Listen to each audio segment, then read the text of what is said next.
Ever wondered what kind of plane stays in the air the longest, can fly the furthest, or can even fly right back into your hands? In the next few segments, we get the paper airplane guy to give us a demo of these cool paper airplanes. With your own paper this time. Yep. Could you show us the plane that stays in the air the longest? Here's a plane that is so good that when I invented it, I didn't think I'd ever invent a better glider than this. So I called it the plane.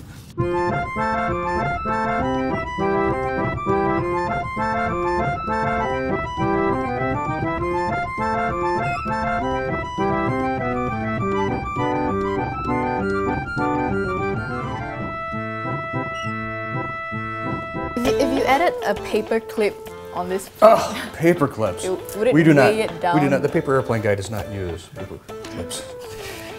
Okay, why Paper not? airplane guy does not use paper clips because you don't need to. You can do everything you need to do with just folding. If you wanted to move the center of gravity around, you could.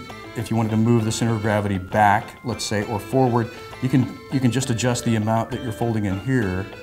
And if you add all that weight, now you've got a plane that might fly fast, but it's not going to fly very long because suddenly you've doubled the wing loading, which means okay, your plane is flying faster. You might be able to throw it further, but it's not going to glide. It's not going to be able to ride updraft. It's not going to stay in the air.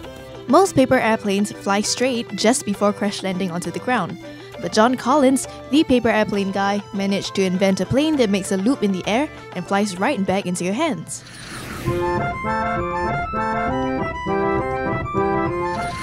The boomerang plane can circle left or circle right or do a loop. And so that is, when most kids see that, they're amazed by that. They always assume that in order to do that, there's a rudder adjustment one way or the other, but that's not true because it'll circle that direction or that direction. Oh, wow. And if you throw it straight, it'll do a loop. Up.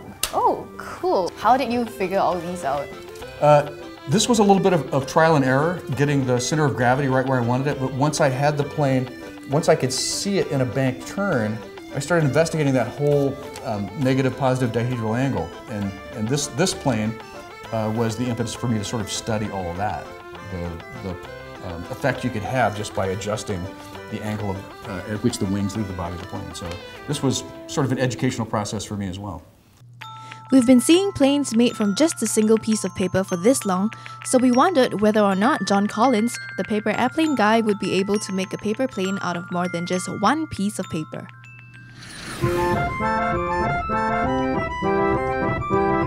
Okay, can you make planes out of more than just one piece of paper? This is a design that I'm really happy with. This is actually two pieces of paper folded together, no gluing, no cutting. And this design came about because I had invented a really fast airplane called the interlock dart. And it is, the front of the plane gets locked together from a sink fold. And that's just a, kind of a fancy origami move. But once I could lock together these little triangles with the sink fold, I knew that I could fold together two sheets of paper using the same technique. So you just kind of put the two triangle pockets into their counterparts in the other piece of paper and then fold it, make the wing folds, and it all stays locked together. There were two. Oh, okay. So can they fly on their own like that? Or? No.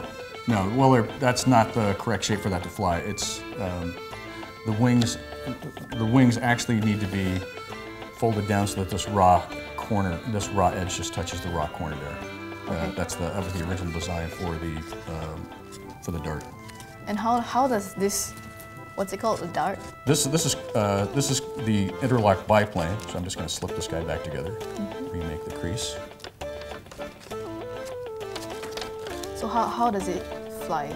Actually, quite well.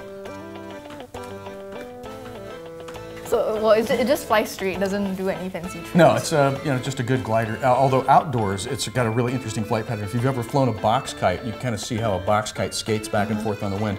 That does the same thing because it's got that boxed-in sort of look to it, so it behaves the same way outdoors. But it's heavier because there's two sheets of paper to hold it? Actually, no. The wing loading is about the same as an interlock all by itself, so it's consistent with the speed that the regular interlock dart flies. In fact, it's a bit slower than the dart because there's more wing area there. So It's heavier because it's 2 sheets of paper, but it's actually 2 wings, so the wing loading stays consistent.